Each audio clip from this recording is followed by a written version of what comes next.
Okay. Hi, I'm Robledo. I'm a tattoo artist. Okay, sorry. Of course I am.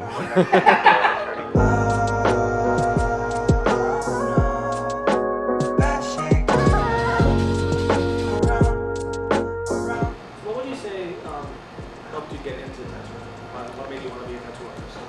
My brother, he was a tattoo artist before me, and he was always pushing me to do it. I never wanted to at the beginning.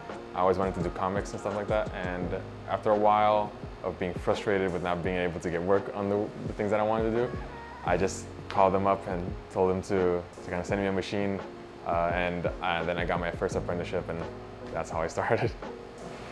So you did comic books. Do you say your style incorporates comics in it, or is it kind of completely different? It certainly helps, because when you're doing comics, you always try to find like different angles of stuff that you want to do, so you don't always end up drawing the same stuff over and over.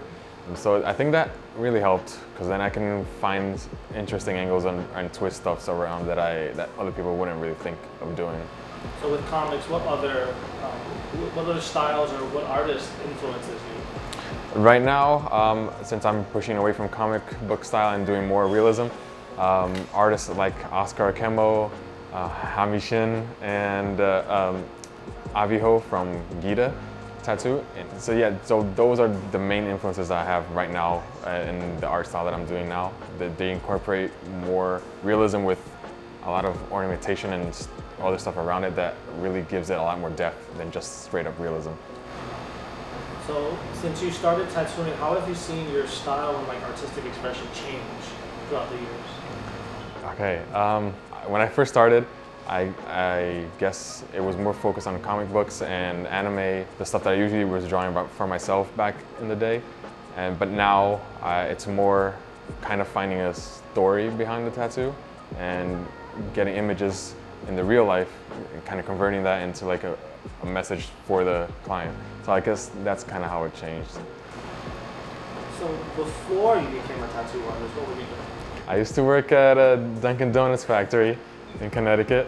That's a very different turn. Yeah, that has nothing to do with what I do now. So what do you do when you're not tattooing people? How do you spend your time? I just play video games, watch movies. Sometimes I go for a hike, but I really don't do much. Or most of the time I draw at home too, so there's just that. Is there a particular tattoo that you're really proud that you've done, or what's your favorite moment so far that you've done? I always say my most recent tattoos are always my favorite, because I'm always doing stuff that I'm proud of.